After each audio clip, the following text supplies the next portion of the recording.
आदाब नाज़रीन, मैं रियाज मलिक आप सभी का इस्तकबाल करता हूं और लेकर हाजिर हूं हमारी खुसूसी पेशकश यंग आइकन। हमारा आज का शो महज एक शो नहीं बल्कि एक ऐसी तहरीक की कहानी है जो ज़िंदगी बचाने, शऊर पैदा करने और मुआशरे को महफूज बनाने के अज़्म के साथ आगे बढ़ रहा है। आज हम बात करेंगे एक ऐसे इंसान की जिसने अपनी सोच, अपनी मेहनत और अपनी क़यादत के ज़रिए हज़ारों ज़िंदगियां मुतासिर की। एक ऐसा नाम जो जम्मू और कश्मीर में रोड सेफ्टी, यूथ एम्पावरमेंट और समाजी बेदारी की अलामत बन चुका है। हम बात कर रहे हैं जनाब नासिर अली ख़ान की। कश्मीर रोड सेफ्टी फाउंडेशन के बानी की हैसियत से उन्होंने न सिर्फ एक अदारा कायम किया बल्कि एक तहरीक को भी जन्म दिया। ऐसी तहरीक जिसने नौजवानों को जोड़ा, तालीमी इदारों की मुतहर्रिक किया और मुआशरे में ज़िम्मेदारियाँ और रवादारियाँ भी पैदा की। आइए इस्तकबाल करते हैं हमारे शो यंग आइकन में जनाब नासिर अली ख़ान का। नासिर साहब, हमारे शो यंग आइकन में आपका इस्तकबाल है। बहुत बहुत शुक्रिया। अच्छा नासिर साहब, वैसे तो जाहिर सी बात है कि आप जम्मू कश्मीर में एक बहुत बड़े लेवल पे बहुत ही अच्छा और एक मुनफरिद मकाम के साथ मुनफरिद काम भी कर रहे हैं, लेकिन मैं चाहूँगा कि हमारे नाजरीन को ये पता चलना चाहिए कि आपकी जो इब्तदाई ज़िंदगी है वो किस तरह से आपकी इब्तदाई ज़िंदगी गुजरी। हमारे नाजरीन को आप बताइए, शुरुआत में आपकी परवरिश किस तरह से हुई और ये रूट मैप कैसे बना। देखिए, पैदाइश तो मेरी श्रीनगर कश्मीर में ही हुई है और बेसिक एजुकेशन हमारी श्रीनगर से ही हुई थी। ग्रेजुएशन तक का जो टाइम था बहुत ही डिफ़िकल्ट टाइम था, क्योंकि उस टाइम पे कश्मीर के हालात भी बहुत नासाज थे। और एजुकेशन की अगर बात करें, एजुकेशन के बाद जो एक्स्ट्रा करिकुलम एक्टिविटीज़ होती है उनकी अगर बात करें तो बचपन से ही वो शौक़ था कि सोसाइटी के लिए कुछ करें, यंगस्टर्स के लिए कुछ करें, क्योंकि हम टीवी पे देखते थे या मैगज़ीन्स में, अखबारों में पढ़ते थे कि बाहर बाकी मुल्कों में, बाकी रियासतों में क्या क्या चीज़ें हो रही हैं। तो हम चाहते थे कि हमारे कश्मीर में भी वो सारी चीज़ें हों, वो सारे प्लेटफॉर्म्स हो जो एक नौजवान के करियर में बनाने के वो काम आते हैं। सो बचपन से ही वो उस चीज़ को लेके एक इंक्लिनेशन था कि ये सारी चीज़ें करनी है। सो ग्रेजुएशन जब कर ही रहे थे 2002-2003 में हमने स्कूल से पास आउट करने के बाद हमने सोचा कि एक ऐसा कल्चरल ग्रुप बनाया जाए कश्मीर वैली में, क्योंकि तब तक वैसी कोई प्लेटफॉर्म्स वहाँ पे थे नहीं। सिर्फ दूरदर्शन एक इदारा हुआ करता था उस समय जहाँ पे बच्चों के प्रोग्राम्स आते थे, यंगस्टर्स के रिलेटेड कोई प्रोग्राम आते थे। तो हमने सोचा कि एक ऐसा ग्रुप शुरू किया जाए जिसमें मुख्तलिफ स्कूल्स, कॉलेजेस के बच्चों को इन्वॉल्व किया जाए और उनको एजुकेशन के साथ साथ कुछ ऐसी एक्टिविटीज़ भी कराई जाए जहाँ पर वो अपना करियर भी बना सकते हैं। सो एक अच्छा वैली बॉयज़ के नाम से ग्रुप बनाया गया, जिसमें कई सारे musicians, dance groups, art and craft को लेके यंगस्टर्स थे जो काफ़ी महारत रखते थे।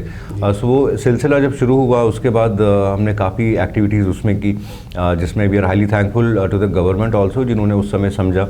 CRPF के काफ़ी सीनियर ऑफिसर्स थे जिन्होंने हमारी मदद की है, जो आज तक हम मुझे नहीं लगता कि भूल सकते हैं, क्योंकि वो एक टर्निंग पॉइंट बना हमारे वैली में कि यंगस्टर्स आगे आके अपनी चीज़ों पे काम करने लगे, अपने प्रोग्राम्स ऑर्गेनाइज़ करने लगे, अपने इवेंट्स ऑर्गेनाइज़ करने लगे। और आज के वक्त पे अगर हम देखें तो वो उस टाइम के जितने भी लड़के हैं वो हमारे मुल्क इंडिया को डिफरेंट इंटरनेशनल प्लेटफॉर्म्स पे आज रिप्रेजेंट करते हैं और माशाल्लाह काफ़ी खुशी होती है ये देख के। कश्मीर से तो देखिए जाहिर सी बात है बहुत अच्छा, वहाँ टैलेंट की किसी भी तरह से कमी नहीं है।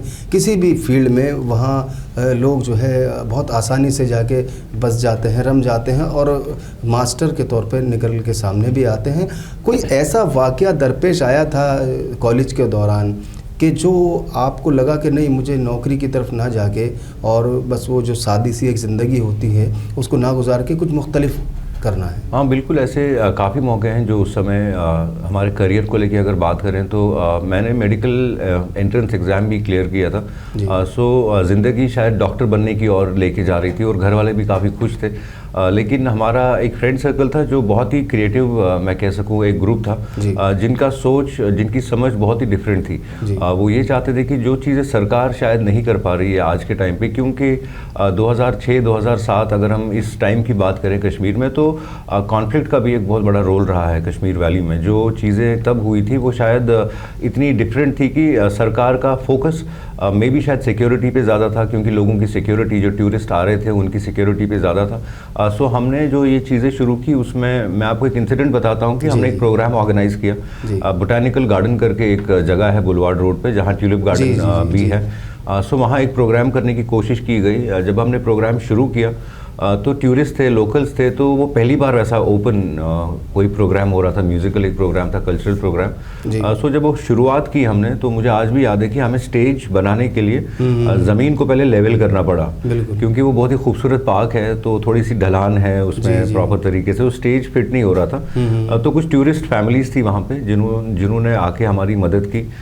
जब उन्होंने मदद की, उन्होंने भी वो पूरा ज़मीन को लेवल करने में, बिकॉज वो बहुत खुश हुए ये देख के कि छोटे लड़के हैं, यंगस्टर्स है, कुछ डिफरेंट कर रहे हैं। जब पूरा सेटअप किया, तो सेटअप करने के बाद ये मालूम पड़ा कि वो उस समय के IG CRPF हुआ करते थे। जी। तो वो अपनी फैमिली के साथ घूमने के लिए आए थे। तो उन्होंने जब देखा कि ये सारी चीज़ें हैं, तो उन्होंने अपनी लेवल पे फिर वहाँ गवर्नमेंट के लोगों से बात की कि ऐसे एक ग्रुप देखा गया। सो उस दिन फिर एक प्रॉपर ग्रुप एस्टैब्लिश किया गया, हमें एक जगह दी गई जहां हम रिहर्सल कर सकें, हमें एक प्रॉपर इक्विपमेंट्स मिले, जिन इक्विपमेंट्स को लेके फिर हमने पहली बार इंटरनेशनल फेस्टिवल होता है यूपी बरेली में हर साल। जी। सो उस साल हमने भी पार्टिसिपेट किया और 112 कंट्रीज़ में से फर्स्ट प्राइज़ हमारी कश्मीर की टीम को मिला। So that was the biggest achievement that time. बहुत ही ज़बरदस्त बात है जी, बहुत ही ज़बरदस्त बात है। अच्छा नासिर साहब, आपने क्रिएटिव इंडस्ट्री से सोशल लीडरशिप तक एक मुनफरिद मकाम हासिल किया, तो ये तब्दीली कैसे मुमकिन हुई? क्या आपको लगता था कि नहीं, मैं उन आम लोगों में से नहीं हूँ जो एक सादी ज़िंदगी गुजारते हैं और मुझे कुछ ना कुछ अलग करके दिखाना है? बिल्कुल, देखें, जब हम ये सारी चीज़ें कश्मीर में कर रहे थे और काफ़ी अच्छा एक्सपीरियंस, एक्सपोजर मिल रहा था। सो 2009 का वक्त था जब एक फ़िल्म प्रोडक्शन कश्मीर आया, क्योंकि मुझे लगता है 90s के बाद फ़िल्म शूटिंग कश्मीर में होना बंद हो गया था हालात की वजह से। सो 2009 में एक फ़िल्म शूटिंग कश्मीर में होने शुरू हुई, जिसमें हमें मौका मिला वहाँ की जो डायरेक्टर्स, प्रोड्यूसर, जो एक्टर्स थे, उनसे मुलाकात करने की। तो वो मुलाकातें कुछ इतनी पॉजिटिव हुई कि हमें एक इनविटेशन आया कि आप बॉम्बे आके काम करना शुरू करें। सो 2009 में आई शिफ्टेड टू बॉम्बे। वहाँ शिफ्ट करने के बाद काफ़ी डिफरेंट प्रोडक्शन हाउसेस के साथ काम करने का मौका मिला, जिसमें I work as an associate creative head, जैसे सावधान इंडिया प्रोग्राम है, नादान परिंदे, और मौका मिला मरहूम कादर खान साहब को असिस्ट करने का, राहुल ढोलकिया जी को। सो ये काफ़ी ऐसे नाम हैं बॉलीवुड इंडस्ट्री के जिनने एक अच्छा आला मुकाम हासिल किया है अपने करियर को लेके, अपने पूरे बॉलीवुड के पोर्टफोलियो को लेके। सो 8 से 9 साल तक का ये काम बॉम्बे में रहा। लेकिन एक प्रोजेक्ट था स्टार प्लस का, तेरी मेरी लव स्टोरीज करके एक टेलीफिल्म होती थी। तो एज एन क्रिएटिव हेड हमने कोशिश की कि हम वो शूटिंग हिमाचल प्रदेश में होने वाली थी, तो हमने कन्विंस किया चैनल को कि हम कश्मीर में भी कर सकते हैं। बट जब कश्मीर आए, तो कश्मीर आने के बाद हमारे जो बॉम्बे टीम के लोग साथ थे हमारे, तो वो हर दिन शाम को मुझे डिनर पे कहते थे कि अरे नासिर भाई, यहाँ तो ट्रैफिक का बड़ा ही ख़राब सिस्टम चल रहा है, यहाँ पे तो लोग कहीं से भी गाड़ी चला लेते हैं, कहीं से भी। तो वो बात थोड़ी सी मुझे दिल पे लगी, क्योंकि जब आप बैठते हैं अपने वैली में, अपने शहर में, और आप ये सुनते हैं कि आपके शहर में ये सारी चीज़ें हैं जो ठीक नहीं है, ये ख़राब चीज़ें हैं, तो उस समय हमने फिर अप्रोच किया उस टाइम के डिप्टी कमिश्नर श्रीनगर से। हमने SSP ट्रैफिक से बात की और हमने कुछ फिगर्स, फैक्ट्स के बारे में पूछताछ की कि क्या सिचुएशन है ऑन द ग्राउंड। और जब ये मालूम पड़ा कि 900 से ज़्यादा जानें रोड एक्सीडेंट्स में जा रही हैं जम्मू कश्मीर में, सो तब एक शौक भी लगा कि ये तो सारी वो जानें हैं जो बचाई जा सकती हैं। अगर कुछ इकदाम किए जाएँ, कुछ स्टेप्स उठाए जाएँ, तो we can actually prevent all these accidents. So that became a reason. हमने कश्मीर रोड सेफ्टी फाउंडेशन को इस्टेब्लिश किया। एक ऐसा इदारा है जो जम्मू कश्मीर में एक वाहिद इदारा है जो रोड सेफ्टी पे बात करता है, स्मार्ट ट्रैफिक मैनेजमेंट पे बात करता है। और 2017 में हमने इसको रजिस्टर किया और काम करते गए हमने around 90 road safety clubs establish किए हैं डिफरेंट स्कूल्स, कॉलेजेस में। और आज के वक्त में हमारा जो इदारा है Kashmir road safety foundation, it is a member of the Indian alliance of NGOs for road safety, it is a member of United Nation road safety council, it is a member of the state road safety council Jammu Kashmir and multiple different district road safety committees. So कोशिश यही है हमारी कि कीमती से कीमती जानों को बचाया जा सके, क्योंकि सारे यूथ जो पॉपुलेशन है, अगर हम हमारे इंडिया की भी बात करें तो तकरीबन 1.5 लाख जाने तो रोड एक्सीडेंट्स में जा रही हैं पूरे भारत देश में। सो अभी हमारी कोशिश यही है कि हम एक पैन इंडिया कैंपेन शुरू करें जहाँ पे बेदारी मुहिम कुछ ऐसी चलाई जाए कि पूरे लोग, पूरी आवाम इस चीज़ को अंडरस्टैंड कर सके कि उनकी क्या जिम्मेदारी है, क्योंकि कोई आके हमारी मदद नहीं करेगा, हम ही कुछ ना कुछ करके इन सारी चीज़ों पे काम करना है। अच्छा, जैसे आपने कहा कि शुरुआत में आपने देखा कि 900 जाने जा रही हैं, जब आपको पता चला आपने पूरा रिकॉर्ड निकाला, तो जब आपने अपना काम शुरू किया और उस काम को सही से आप ट्रैक पर ले आए, तो वो जो डेथ रेशियो था, क्या उसमें कुछ कमी हुई? देखिए, हर साल उस डेथ रेशियो में कुछ कमी आ रही है।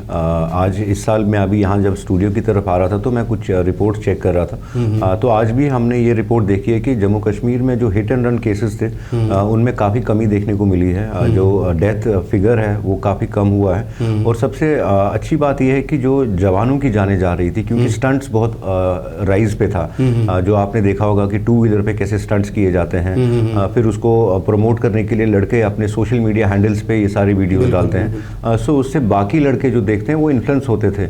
सो हमने इसको स्कूल कॉलेजेस में लिया, हमने उन सारे सीनियर ऑफिशियल्स को बच्चों से मिलाया, क्योंकि एक गैप देखने को मिलता है सोसाइटी में कि अगर कोई बड़ा ऑफिसर है तो वो बच्चों से मिलते नहीं हैं, वो बच्चों से बात नहीं करते स्कूल कॉलेजेस में जाके। सो हमने वो एक सिलसिला शुरू किया कि जहाँ पे रोड सेफ्टी क्लब्स बनाए गए। हमने सरकार से ये भी गुजारिश की कि रोड सेफ्टी को एक सब्जेक्ट की तरह पढ़ाया जाए, और पिछले आई थिंक 2 से 3 साल हो चुके हैं कि अभी ये 8वीं जमात से जो बुक्स आती हैं, सरकारी किताबें जो आती हैं, उनमें एक प्रॉपर टॉपिक है, एक प्रॉपर सब्जेक्ट है रोड सेफ्टी का, जो बच्चों को पढ़ाया जाता है। क्योंकि आप देखें हर स्कूल में एनसीसी होता है, एनएसएस होता है, म्यूज़िक के लिए अलग म्यूज़िक टीचर रखा जाता है, डांस टीचर रखा जाता है, आर्ट के लिए टीचर रखा जाता है। तो हमारा सरकार से बस यही कहना था कि जैसे आप ये सारी चीज़ें कर रहे हैं, आप रोड सेफ्टी के लिए भी एक प्रॉपर टीम रखें अपने स्कूल्स में, अपने कॉलेजेस में, सो दैट बच्चा जब 18 साल की उम्र तक पहुंचता है सो उससे वो सारी चीज़ें मालूम पड़ती हैं, उससे वो याद रहता है कि क्या सही है, क्या बेहतर है। जब मैं रोड पे आऊँगा, मेरे पास ड्राइविंग लाइसेंस होगा, so how can I be a very responsible citizen on the road. So that is a very important thing we are doing currently. ये आपका ये बहुत ही बड़ा अचीवमेंट है। जाहिर सी बात है, जब इंसान किसी काम को शुरू करने के लिए सोच बनाता है और उस सोच से लेके और वहाँ तक पहुँचना कि जहाँ वो चाहता था कि मुझे ये चीज़ करनी है, ये तो एक अलग बात हुई। लेकिन आपने बहुत कम वक्त में काफ़ी बड़े बड़े अचीवमेंट हासिल कर लिए। जाहिर सी बात है, आपका जो कॉज था वो एक आम इंसान से जुड़ा कॉज था, जो हर फर्ज से जुड़ा कॉज है, और ये तो एक बहुत ही बड़ा अचीवमेंट हुआ कि आपने सिलेबस में उस चीज़ को शामिल कराने में कामयाब हुए। आप और आपकी टीम जो है, मुबारकबाद की वाकई मुस्तहिक है। अच्छा, इब्तदाई दिनों में सबसे बड़े चैलेंजेस क्या आते थे जब आपने अपना एक काम शुरू किया कि रोड सेफ्टी को लेकर? ख़ासकर मैं आम लोगों से मुताल्लिक इस बात को करना चाहता हूं, क्योंकि लोगों का सपोर्ट होना बहुत ज़रूरी है। बिल्कुल। बिना लोगों के सपोर्ट के हम कुछ भी नहीं कर सकते। बिल्कुल। देखिए, शुरू में जब हमने प्रोग्राम्स को शुरू किया, हमने ऑन रोड प्रोग्राम ऑर्गेनाइज करने शुरू किए। ऑन रोड प्रोग्राम्स में हमारी टीम ट्रैफिक पुलिस की टीम के साथ शहर के अलग अलग हिस्सों में, सड़कों पे कोशिश करती थी कि लोगों को अवेयर करे, लोगों में वो बेदारी क्रिएट करे। लेकिन जो चैलेंजेस थे वो बहुत ही डिफ़िकल्ट चैलेंजेस थे, क्योंकि लोगों को उस समय तक मालूम नहीं था कि रोड सेफ्टी होता क्या है। लोगों को ट्रैफिक सिग्नल के बारे में नॉलेज नहीं थी, लोगों को जो रोड मार्किंग्स होती है इसके बारे में नॉलेज नहीं थी। और कश्मीर की अगर बात करें तो थोड़ा हम डिफरेंट है बाकी स्टेट से, क्योंकि कश्मीर में 30 साल से कॉन्फ्लिक्ट चल रहा था। सो उस कॉन्फ्लिक्ट का जो असर हमारी सोसाइटी पे, हमारे माइंडसेट पे लोगों के था, उस माइंडसेट को चेंज करना was a very big challenge. क्योंकि जब हम प्रोग्राम्स करते थे तो कई लोग ऐसे थे जो हंसते थे हम पे कि अरे क्या कर रहे हो, ये सब चीज़ें यहाँ नहीं चलेंगी। हम अगर किसी से कहते थे कि हेलमेट लगा लें, आप हेलमेट के बिना सेफ नहीं है, तो वो वहाँ से एजिटेट करते थे, वो वहाँ से गुस्सा हो जाते थे। तो काफ़ी हमारे भी अपने दोस्त थे, मेरे भी काफ़ी रिलेटिव्स थे, मेरे कज़न्स वगैरह, जो कहते थे कि नासिर भाई आप बॉम्बे वापस चले जाएं, क्योंकि यहाँ पे ये सब चीज़ें पॉसिबल नहीं है। बट हमने तब डिसाइड किया कि एक दिन ऐसा आएगा इंशाल्लाह कि हम इस काम पे जो काम कर रहे हैं इसका रिज़ल्ट देखने को मिलेगा। मैं आपसे ये भी बता दूं कि आज से तकरीबन 2 साल पहले हम एक प्रोग्राम कर रहे थे, तो शहर में हमने देखा कि 2 व्हीलर 2 हेलमेट पहनना शुरू कर चुके हैं। जहाँ पे लोग 1 हेलमेट नहीं पहन रहे थे, वहाँ पे जब हमने देखा कि 2 हेलमेट लोग चला रहे हैं, तो उस दिन मेरी आंख में भी आंसू आए कि यार वाकई में ये चीज़ पॉसिबल है। अगर उस दिन हम हार मान लेते और उस दिन हम ये सोचते कि ये नहीं हो पाएगा, पॉसिबल नहीं है, तो शायद ही हम इस मुकाम तक आज पहुँच पाते और ये चीज़ें हो पाती। सो लोगों का बहुत ज़बरदस्त सपोर्ट रहा है, हमारे वॉलंटियर्स, मैं उनका बहुत शुक्रिया अदा करता हूं, क्योंकि बहुत कम उम्र में जब आप ये अंडरस्टैंड करते हैं कि समाज के लिए मेरा क्या रोल बनता है, मेरी क्या रिस्पॉन्सिबिलिटी बनती है, तो उसका मतलब आप एक बहुत अच्छी एज में अपने करियर, अपनी ज़िंदगी को लेके सोच रहे हैं, अपने सोसाइटी को लेके सोच रहे हैं। सो उन लोगों का मैं बहुत शुक्रिया अदा करता हूँ आज कि उनके सपोर्ट के साथ हमने अलग अलग डिस्ट्रिक्ट्स में जाके ये सारे प्रोग्राम्स किए। मुझे लगता है ऑलमोस्ट 3.5 लाख गाड़ियों को अभी तक हम रोक के अवेयर कर चुके हैं इतने सालों में, और तकरीबन 6 से 7 हज़ार बच्चों को ट्रेन कर चुके हैं प्रॉपरली, जो रोड सेफ्टी एजुकेशन हम जिसकी बात करते हैं उस चीज़ को लेके। अभी इंशाल्लाह कोशिश है कि हम एक नेशनल रोड सेफ्टी रैली करें जो कश्मीर से कन्याकुमारी तक हर एक स्टेट यूटी को कनेक्ट करे, क्योंकि पिछले साल भी हमने honourable lieutenant governor Jammu and Kashmir Shri Manoj Sinha ji के साथ एक regional road safety rally organise की, जो एक पहली ऐसी रैली हिंदुस्तान में थी जहाँ पे जम्मू कश्मीर के 20 डिस्ट्रिक्ट्स को टच किया गया। अलग अलग डिस्ट्रिक्ट्स में जाके हमने प्रोग्राम्स किए, क्योंकि कुछ डिस्ट्रिक्ट ऐसे हैं कश्मीर में, जम्मू कश्मीर में, जहाँ पे एक्सीडेंट रेशियो काफ़ी हाई है, जैसे डिस्ट्रिक्ट डोडा है, किश्तवाड़ है, क्योंकि हिली टेरेन है, माउंटेनियस रोड्स हैं। तो वहाँ जाके जब हमने ये प्रोग्राम्स किए तो लोगों ने दुआएं दी हैं, उन माओं से हम मिले जिन्होंने अपने कम उम्र के बच्चे एक्सीडेंट्स में खोए हैं। सो जब इन सारी माओं की दुआएं आपको मिलती हैं तो आपका जो रास्ता है काम करने का वो और आसान हो जाता है। बिल्कुल। अच्छा, आप जम्मू कश्मीर में काम कर रहे हैं, जाहिर सी बात है आपने कोई भी शोबाग, शायद कोई भी सड़क और कोई भी सरकारी ऐसा डिपार्टमेंट जो रोड सेफ्टी के ज़ुमरे में आता हो वो भी, और उससे अलग भी आपने सब जगह अप्रोच किया। टीम ने आपकी जाहिर सी बात है कमर तोड़ मेहनत की होगी जो आज इस तरह के रिजल्ट हैं। रोड सेफ्टी जो फाउंडेशन है, क्या वो महदूद है सिर्फ जम्मू कश्मीर तक ही, या फिर आप चाहते हैं कि इसको मुझे हिंदुस्तान के हर कोने में ले जाके, हर शहर में, हर डिस्ट्रिक्ट में ले जाके इस पर काम करना? देखिए, हमारा एम तो वही है। अभी पिछले कई सालों से हम डिफरेंट स्टेट्स में जा रहे हैं। जैसे दिल्ली की अगर हम बात करें, हमारा कैपिटल है, राजधानी है, सो हमने यहाँ पे जो लोकल एनजीओज हैं उनके साथ कोलैबोरेट किया है। जैसे Indian alliance of NGOs for road safety है, उनके साथ मिलकर हम काफ़ी काम करते हैं। Different national level conferences organize करते हैं जो दिल्ली में कंडक्ट की जाती हैं। अभी हाल ही में नेशनल रोड सेफ्टी मंथ जो पूरा इंडिया ऑब्जर्व करता है, ministry of road transport and highways का, उसमें हमने क्रैश फ्री इंडिया, एक इदारा है दिल्ली में बेस्ड है, इनके साथ मिलकर एक कैंपेन शुरू किया जिसका नाम रखा गया safety is the new swag.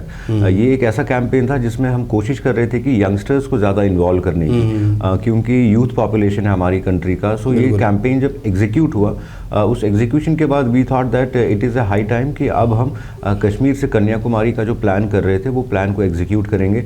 इसमें अभी हमारी मिनिस्ट्री के लोगों से बात चल रही है। इसमें अभी हमारे काफ़ी ऐसे इदारे हैं जैसे United Nation road safety coalition है, जैसे डिफरेंट ऑटोमोबाइल सेक्टर के कंपनीज़ हैं, उनसे बात चल रही है कि हम इस कैंपेन को शुरू करेंगे। और हमें पूरी उम्मीद है कि आने वाले महीनों में आप ये पहली रैली है जो नेशनल रोड सेफ्टी रैली है, इसमें देखेंगे कि हम अलग अलग स्टेट्स में जा रहे हैं, अलग अलग स्टेट्स के डिस्ट्रिक्ट्स में जा रहे हैं और वहाँ पे रोड सेफ्टी क्लब्स को एस्टैब्लिश कर रहे हैं, क्योंकि हमारा मानना है जैसे एनसीसी एनएसएस क्लब्स होते हैं, वैसे ही रोड सेफ्टी क्लब्स का होना भी बहुत ज़रूरी है, ताकि हम आने वाले वक्त में, जैसे आपने मुझे पूछा कि जम्मू कश्मीर में एक्सीडेंट रेट कम हुआ है कि नहीं, हम अब हमारा एम ये है कि जो 1.5 लाख लोग हर साल भारत देश में जान जिनकी जा रही है रोड एक्सीडेंट से, हम उस नंबर को कम करें। और डेकेड ऑफ एक्शन जो है यूनाइटेड नेशन का 2030 तक है, सो हमारा भी टारगेट अभी 2030 तक है कि हम 2030 तक कुछ ऐसे इकदाम करें कि हम इंडिया में जो ये रोड फैटेलिटीज़ हो रही हैं, इन रोड फैटेलिटीज़ को कम करें, और कोई माँ अपने बेटे को ना खोए, कोई भाई अपनी बहन को ना खोए,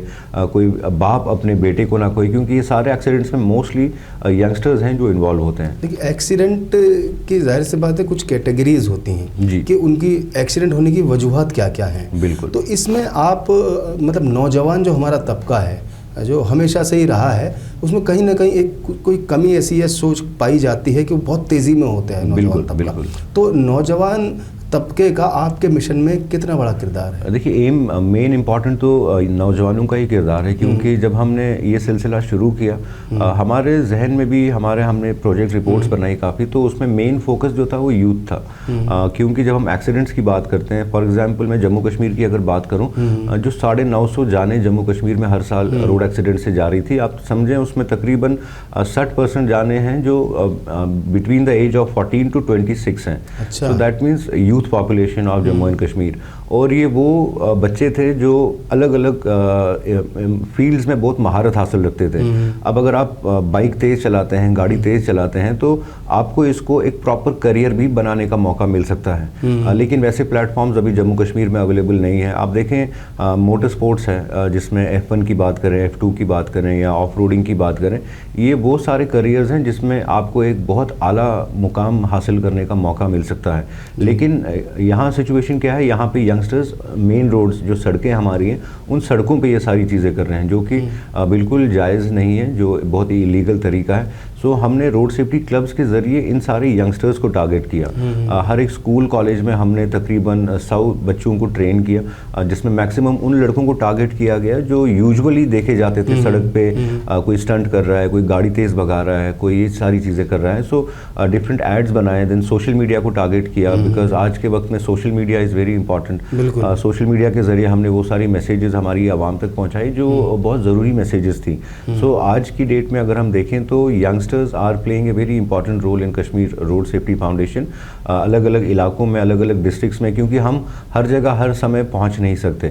सो हमने हर एक डिस्ट्रिक्ट में एक क्लब बना के रखा है जहां पे वहां के बच्चे वहां के अब अपकमिंग यंगस्टर्स को ट्रेन कर रहे हैं, और वो उन सारे ऑफिसर्स के साथ, जिसमें मैं बहुत शुक्रिया अदा करता हूँ ट्रैफिक पुलिस रूरल और ट्रैफिक पुलिस सिटी का और मोटर व्हीकल डिपार्टमेंट का, जिन्होंने हमें वक्तन फ़वक्तन बहुत ज़बरदस्त सपोर्ट दिया है। जो भी हमारी रिक्वायरमेंट्स रही हैं रोड सेफ्टी को लेके वो उन्होंने पूरी की हैं, और ये एक मेन रीज़न बना है कि हम ये सारी चीज़ें बहुत आसानी से कर पा रहे हैं, क्योंकि हम रोड सेफ्टी को सिर्फ रोड्स पे नहीं देखते हैं। हमने art and drawing competitions organise किए हैं, बट थीम हमने रोड सेफ्टी का रखा है।